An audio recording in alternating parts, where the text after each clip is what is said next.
Is exactly what you're about to get right here. Winning Wednesday with Morpheus. With could be, it's more than could be. It is going to be the most interesting conversation that you have had all week long. That's right. April 20th, Winning Wednesday, we have the Chief Learning Officer of the Air Force from AETC, Dr. Wendy Walsh, here with us. Oh, the counter stopped. It didn't go. Most of the time, I would say, hey, you got 15 seconds left. Apparently, you have none. So we'll just get this party started now. We'll get started. Hey, Trigger Jordan here again with Morpheus, bringing you the wins every Wednesday. Quick, easy content for you to consume to realize there's a lot of goodness taking place in the innovation ecosystem. And this week, we have none other than the Chief Learning Officer of the Air Force right here. Air Education Training Command, Dr. Wendy Walsh. I could not, we've had so much fun last week. We've had so much fun today with a podcast that was shot that is going to be released next week that you need to listen and tune in for sure. But good doctor, there has been so many great conversations had. First and foremost, for anybody who's tuning in now or even later, I did not know until our podcast that we had a Chief Learning Officer, but we do, and it's you, and you're awesome, and the position of it is awesome. So would you tell us? I mean, I guess it's pretty self-explanatory, but we have a learning officer, but that's really important because what we do, with the directives that Chief Brown has given us of change or lose, the process of change requires a lot of learning along the way. So what is a learning officer for those of us who don't know, and that focus of what that position is and what you do, what that is? All right. Well, thank you. And thanks for having me here. So I am actually the Air Force's third Chief Learning Officer. And so there was a little bit of a break from Dr. Stafford, who had the position before me, and myself. I work at the Air Education Training Command in San Antonio, Texas. I work directly for General Webb and General Tullis, and it's a dream job. So really what the job is about looking at how the Air Force learns. What's the opportunities for learning across the career of an airman, meaning our enlisted, our guard, our civilian, everybody who's a part of the Air Force. Where are the opportunities for us to learn, to grow? When we do the podcast, that when they show that, we're going to talk a little bit more about competencies, but really developing and understanding an evidence-based way to do that learning. So what are the competencies that we need to know to do our jobs better? How can we measure that? How can we navigate career paths? How can we really fully actualize what our potential and what possibilities we have to be of best service to the Air Force? So I'm looking at that, and so many people are part of that enterprise. People are doing it from basic training, tech training, all of the different courses that people can take. They're doing it virtually. They're doing it asynchronous, meaning that you just log in, you watch different things, and you can learn kind of more of a passive way of learning, active in here always. Yeah. Or, we're really engaging with people. But it's not just training, it's not just education, but it's also about experience. How do we really take the experiences that we have in our daily lives that we're working and learn from them, reflect on them? So, and how does the Air Force provide space for learning to occur?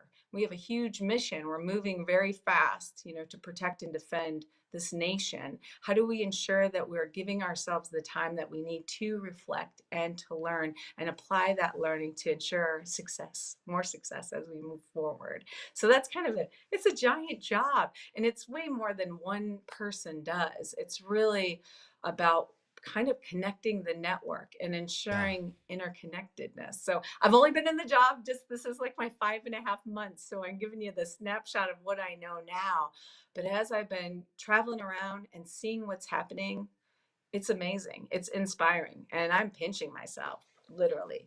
Best job in the world, to be able to work with the United States Air Force, see the learning that's happening, the professionalism, and also the potential. Because I think there are people across our force that are feeling a little like, I could do more. There's more for me. There's just more out there, other ways that I can serve, or this isn't quite working. And that's why this whole innovation enterprise that's happening is so critical for us to look at, to empower, and to provide space for. So I'm incredibly excited to be here with you and the community that's really tracking innovation as well. Innovation is learning. Yeah. Well, yes, it is. It is. And I got to tell you, I have to tell you to the listeners, she's really good at her job.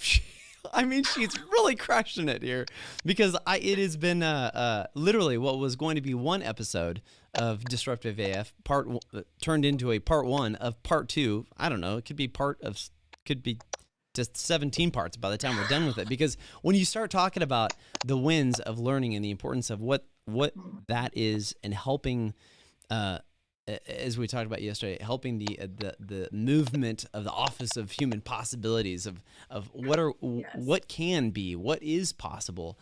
I feel like, just my perception from my point of view, but I feel like so many times I've pigeonholed myself based on what I think my experience is, that I've actually stopped the ability to even explore, could this happen, or could I do this, or what would happen if, and I think we do that a lot of times, oftentimes, and it leaves us kind of in the same spot. And that's something you mentioned before. So in being in that spot now, 5 months as the third CLO, what are some of the awesome things you've seen just across the Air Force? Because you're right, this is the coolest job.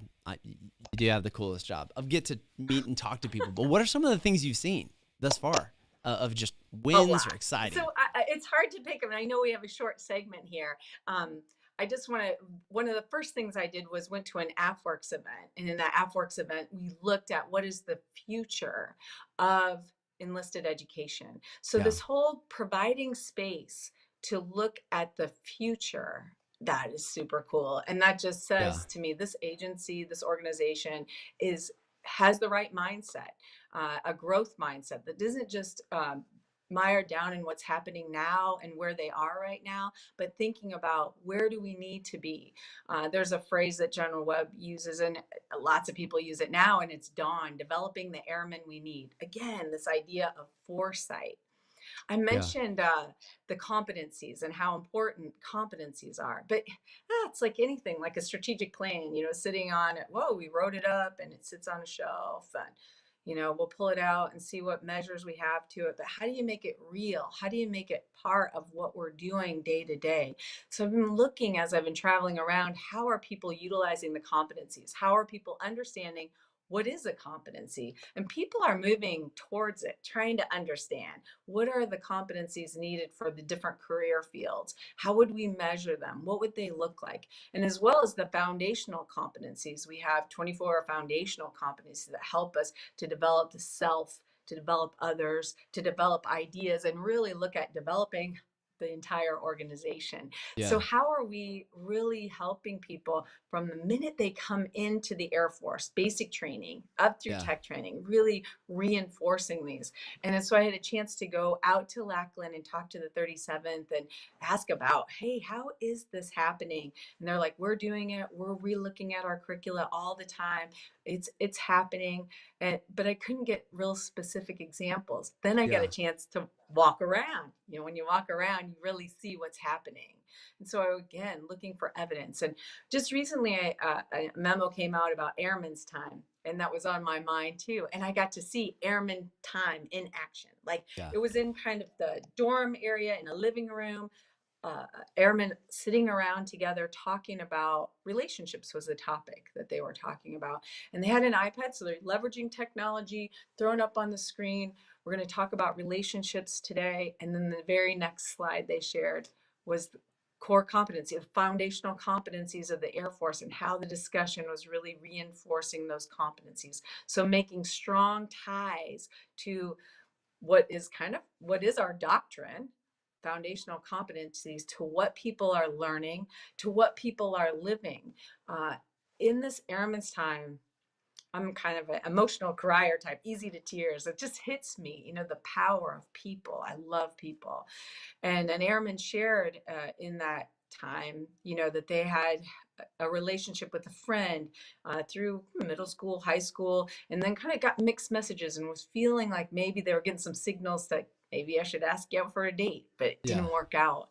And then they just weren't together. It was what I saw in that group were people like, whoa, that was rough. First, the vulnerability of the airmen to feel safe to Yeah. share that with this group, and then for the group to be there for him. It was clearly evident that we had created psychological safety Yeah. in Yeah. basic training. I mean, Yeah. it was beautiful to see that people really connecting at that level, and then tying this to these are the foundational competencies of the Air Force. This is what we want. We want people who communicate, who are creative, who are thinking about how they can be the best people, be good teammates, and doing that at all different levels of their training. So definitely a win to see that in practice. Yeah. That as you described that, I'm just gonna play. I'm not even gonna say what advocate I'm gonna play, but there are many conversations. I'm sure maybe you've heard them. Maybe you heard them when people said found out that you're coming to the military, coming to the Air Force. There's a mindset, or has been a mindset out there of the military needs to toughen up. Things have gotten too easy. Blah blah blah blah blah. Of that would look. I think sometimes look at scenarios like that where you're talking about things that in the moment, where I've literally heard people say, "Why are we talking about this? Like, why are we should be doing this? We should be focusing on the other things."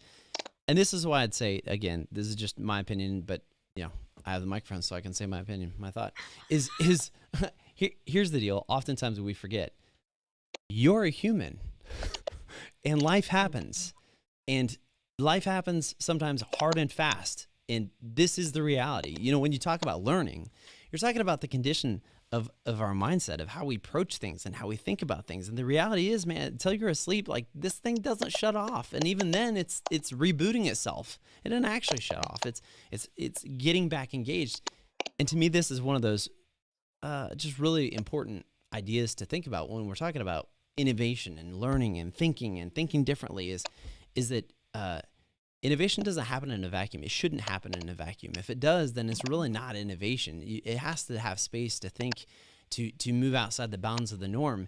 And to me, I think some of the greatest wins that we're having and continuing to have is when we take real life aspects of this human possibility of what we can do if we take the bounds off of what we think normal is, and we have those discussions, not just the Airman's Times discussion, but maybe discussions of, hey, what are the actual problems we have? And to me, this line of thinking comes right back to the competency-based training, because so many times we bring a solution to a problem that doesn't actually exist. Mm-hmm. We are solving the symptom of a problem, and we take a solution and say, oh, this will solve it. Well, it didn't actually solve the problem because we didn't actually get to the root cause. And if you think about education, that root cause analysis is what a competency is. Like, you do this thing, but in order to do that thing, you have to have these competencies, and we need to focus on developing those. To me, those discussions of getting to the root of what is actually going on, what is real life, what is actually happening, what's actually happening all day, every day in our minds and our experiences in our workplaces, this is what learning is. This is what education is. Sometimes it's good, sometimes it's bad, sometimes it's awesome, sometimes it's ugly. I know you have something to say to that. I know. Well, because as you're talking, it reminds me of another thing that I observed when I was at the 37th. I mean, I've gone a lot of places, but I just want to share these great stories. Yeah, So, in the Special Warfare Training Wing, when you talk about that whole person, they're incorporating in their training the mind, the body, and the spirit. So yeah, they're really taking a holistic approach and integrating human performance into what they're doing. And yeah, you might say, well, that's the elite of the elite, and they need to be doing that, but we all need to be doing that. But right. they are leading the charge of how do we do that? How do we look at our nutrition, at how we eat? How do we look at the stress? How do we look at how it's impacting us, and move from just being able to squish it down, compartmentalize, but actually process, be mindful, set ourselves up to be resilient? It was incredible to see the work that has been done there, as well Yeah, as in other training aspects across our Air Force. People are looking at that holistic approach of the mind, body, and the spirit, and how do we work together. Again, it's just incredible what I'm seeing and what's possible. And sharing these stories across our community is so important because I know as I continue on, I'm going to see a lot more of what's happening and connect the pieces so that we can, have measures of effectiveness when we take time to really focus on these human aspects and we measure the impact of the time, the investment that we've done. What are the returns? And we need to be able to demonstrate that. I mean, intuitively, we see it. And I think operationally, we see it. But we need to tell this story in a very clear and concise way so others can see it, so that we can get resources and have the space and time to continue to create that learning space. Yeah. Yeah. There's, as you discuss that, I don't know if they can see this on their screen. I just literally pulled this up, but Oh, yeah. to me, this has kind of been one of the central parts of, if you look at the five components, categories, if you will, of emotional intelligence for anybody who's not aware, because this was relatively new to me until I really got into instruction and teaching and being a instructor pilot, is there's IQ, right? The intelligent quotient. And then you have the emotional. Oh, ringing. Oh, no, you're good. Sorry about that. You have and then you have the emotional intelligence, the EQ, emotional quotient. And when you look at those areas, social skills, self-awareness, I don't know if they can see that, self-regulation, empathy, and motivation. If you look at the vast majority of your life on the day-to-day, like 24 hours in a day, every one of these, every single one of these areas is touched on or worked on or that you deal with on a daily basis. You should bring them on the line. You should bring them on the line. Hello, come on in. What do you think about emotional touch? But I think that as you discuss those components and those pieces and what you have seen, to me, this is why this learning aspect in the innovation space is so hugely important, is because even just looking at these 5 categories, you don't get away from it. This is everyday life, and you are working through some aspect of these in every situation, every mission set, whether you're deployed, whether you're at home, whether you're training, whether you're on a mission, and what your mission set is. Like, these are all involved and included. And that's awesome. That's awesome to see that feedback of what's been, of what has been happening. Anything else that really stands out to you of just those lessons learned, exciting pieces that you've seen recently? Well, I love that you brought up your awareness for emotional intelligence raised when you were into a teaching role, and I think that that teaching and learning component, that dynamic, is really important. Air University just hosted the Military Scholarship of Teaching and Learning. They had a virtual symposium that's going to be available virtually, so we can share the link. And I talk a little bit about that in the follow-on podcast. But I also, and I think we can put this in the chat, the Learning Professionals Consortium at AETC in the A3, they have a Learning Professionals Consortium. And you might think, I'm an innovator, I'm not an educator. Well, I think we're all educators. We all have the opportunity to teach and to learn. So this Learning Professionals, so what he has pulled up right now is the questions and answers, and you can see they do like a monthly meeting where they have a presenter and then you have an opportunity to ask questions, and you can see gamification. I think that's of interest to entrepreneurs and to Yeah. innovation. Also, the next one, neuroplasticity. Oh, I think many of these topics are of great interest to everyone. So they also record these. So if you don't have a chance to participate live with it, you can go back and look at it if it's a topic that might be of interest.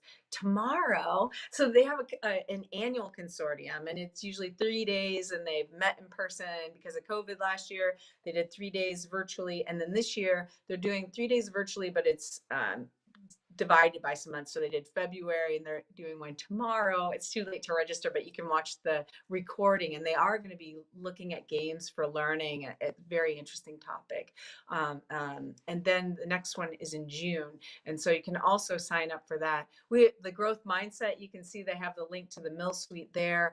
It's building a culture of learning, and yeah. that's for all of us to do, both while we're teachers or just opening that up to learning ourselves, giving ourselves space to learn is so important. Yeah. The life is richer when we Yeah. take the time to really learn. The life is hard, and there's Yeah. a fair amount of suffering, and it happens. Yeah. And if we can take that and look at what can we learn from it, what can we reflect on and discern what skills, what competencies, what knowledge do we need to continue to build to be our best selves? And then where are the resources to do that? I think the Learning Professionals Consortium and the Learning Professionals group there has a lot of great resources, a good place to start. Of course, you have My Learning, My Vector. The Air Force has a lot of sites and a lot of resources, Digital University, for us to find opportunities to learn together. And we're looking at, can we create kind of a system of systems so it's easier for us all to navigate where those opportunities are and share those. But I wanted to make sure that people were aware of that Learning Professionals group and felt welcome to be a part of that, that's something for everybody, not just for those official people designated as instructors or faculty or Yeah, trainers. that's that site. Oh my gosh, I'm pulling it up here real quick. That right there. Again, that's Learning Professionals. I love already on the podcast you gave us the Mill Suite where the growth mindset resources are, and it is expansive. I mean, there's a lot of great info there. A lot of great info. It's right there on Mill Suite. In fact, I think the easiest way to find it, honestly, is if you just go to learningprofessionals.af.mil. It's probably save that as a bookmark right now, because on there it refers to the Mill Suite, the growth mindset, and then until you said this, I didn't realize. Embarrassingly, I didn't realize this existed, and it's awesome because already going through it, there are some really amazing events coming up. Specifically talking about, if you don't realize that right there, as you mentioned, July 19th, the neuroplasticity coming up. Yes. Really, really amazing. There's the author I really love, Dr. Caroline Leaf, where she talks about the importance of neuroplasticity in your mindset and how your mind and your mindset is incredibly adaptive. I mean, incredibly adaptive. However, you have to give it the chance to be able to do that, to be able to learn, to be able to grow, to be able to focus and think differently. So that really, really, really is amazing. Thank you so much for sharing those. And then also next week, your podcast is going to air right here, YouTube. That's the vodcast. Actually, this week, right there was Noah Morales with the Intelligent Locker released just literally today. Yesterday.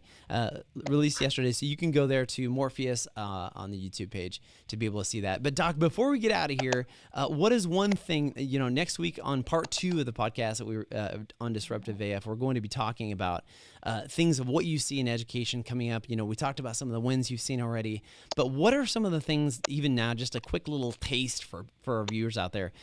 What are some of the things that you would say you're really excited, looking forward to for what the innovation ecosystem has to offer, and kind of what you foresee in the future, just as far as learning and what learning looks like as we have this creative mindset, growth mindset at the forefront?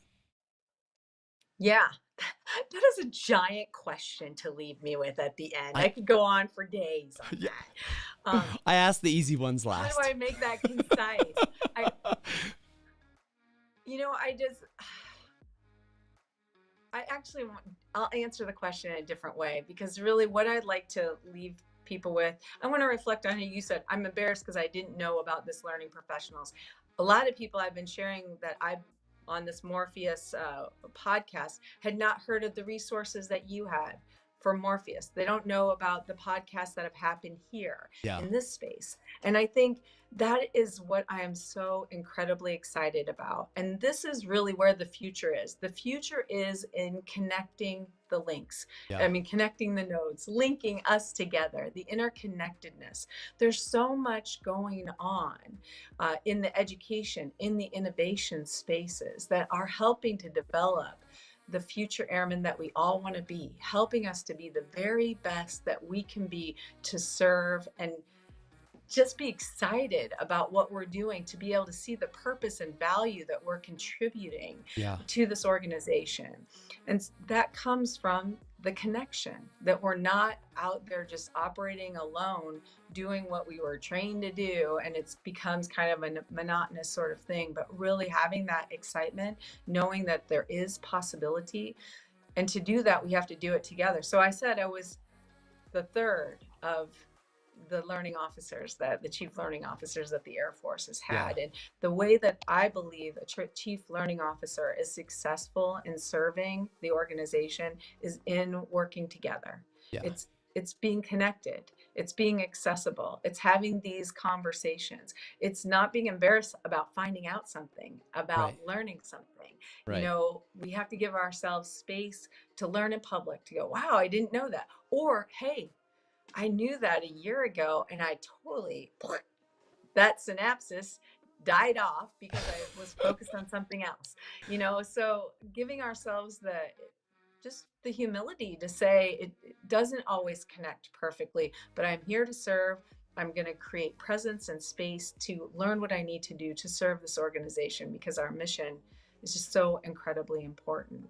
Yeah. And so I guess I want to just leave with that it's interconnection. It's us working together. It's being accessible, being present. And that's the commitment that I'm making to the Air Force, is that I will be committed, available, accessible. I will listen.